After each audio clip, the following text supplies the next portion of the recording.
புதியவர்களும் வந்து சொன்னாங்க.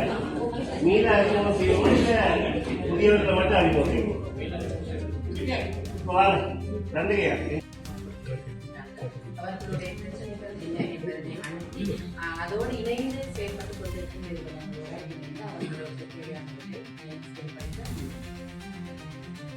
தங்கவேல் கணேசலிங்கம், மலையக மக்களின் காணி உரிமைக்கான இயக்கத்தின் பிரதான செயற்பாட்டாளர். இன்று இந்த மலையக மக்கள் எதிர்நோக்கக்கூடிய காணி வீட்டுரிமை மிக முக்கியமான ஒரு விடயமாக இருக்கின்றது. மலையகத்தை பொறுத்தளவில் இந்த மலையக மக்களுடைய காணி வீட்டுரிமை பிரச்சனை தீர்க்காத வரை இலங்கை ஜனநாயக நாட்டில் இவர்கள் ஒரு பிரஜையாக இருப்பதற்கான ஒரு வாய்ப்பு மிகவும் குறைவு. இன்று எங்களுக்கு முகவரி இல்லை என்று பேசக்கூடிய ஒரு மிக முக்கியமான ஒரு விடயமும் இருக்கிறது. முகவரியை பெற்றுக்கொள்வதற்கு காணி அவசியமாக இருக்கின்றது. கல்வி விடயத்தை பெற்றுக்கொள்வதற்கும் காணி அவசியமாக இருக்கிறது. சுகாதாரத்தை பெற்றுக்கொள்வதற்கும் காணி அவசியமாக இருக்கின்றது.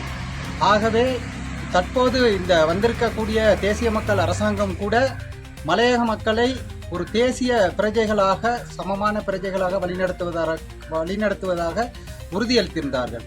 இந்த உறுதியளிப்பு எதை நோக்கி செல்ல வேண்டும் என்றால் மலையக மக்களுடைய காணி வீட்டுரிமையை நோக்கி செல்ல வேண்டும் என்பதுதான் மிக முக்கியமான பிரதானமான கோரிக்கையாக இருக்கின்றது. இந்த மக்களுடைய காணி வீட்டுரிமை பிரச்சனை தீர்க்கப்படாது எந்த ஒரு விடயத்தை முன்னெடுத்தாலும் அது சாத்தியமாகாத ஒரு மிக முக்கியமான விடயமாக இருக்கும். அதற்காக இந்த மக்களுடைய வீட்டு பிரச்சனையை தீர்ப்பதற்காக மாடி வீடு திட்டத்தை அமுல்படுத்துவதை நாங்கள் வன்மையாக கண்டிக்கின்றோம். அரசாங்கம் ஆட்சிக்கு வந்த போது மாடி வீடு திட்டத்தை அறிமுகப்படுத்துவதாக ஒரு விடயம் கொண்டு வந்ததற்கு பாரிய எதிர்ப்புகள் வந்தது. தற்போது இந்த டிக்வா சூறாவளியினால் இந்த மாடி வீடு திட்டத்தை மீண்டும் அறிமுகப்படுத்துவதாகவும் அதனை நடைமுறைப்படுத்துவதாகவும் செய்திகள் வந்து கொண்டிருக்கின்றன. ஆகவே நாங்கள் வன்மையாக கண்டிக்கின்றோம் மாடி வீடு திட்டத்தை மலையகத்திற்கு கொண்டு வருவதற்கு. டிக்வா சூறாவளியும் மிக முக்கியமான ஒரு செய்தியை சொல்லியிருக்கின்றது. பாதுகாப்பான, அவர்களுக்கு உரிய வளமான ஒரு இடத்திலே அவர்களுக்கு வீடு அமைக்க வேண்டும் என்ற செய்தியை சொல்லியிருக்கின்றது.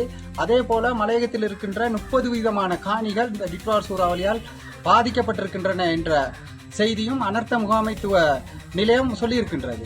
ஆகவே இவ்வாறான நிலையில் மீண்டும் இந்த மக்களை மாடி வீடு திட்டத்திற்கு கொண்டு சென்று அபாய நிலைக்கு இட்டு செல்வதை விட நில உரிமையுடன் கூடிய தனி வீட்டு திட்டத்தையும் வாழ்வாதாரத்திற்கான காணியையும் அவர்களது சமூக பண்பாடு கலாச்சார அம்சங்களை கொண்டு செல்வதற்குமான அந்த விடயத்தோடு புதிய கிராமங்களை கட்டியெழுப்பதற்கான காணியை கொடுத்து இவர்களை ஒரு தேசிய அந்தஸ்துள்ள பிரஜைகளாக ஆக்குவதற்கு அரசாங்கம் முயல வேண்டும் என இந்த நேரத்தில் கேட்டுக்கொள்கின்றோம்.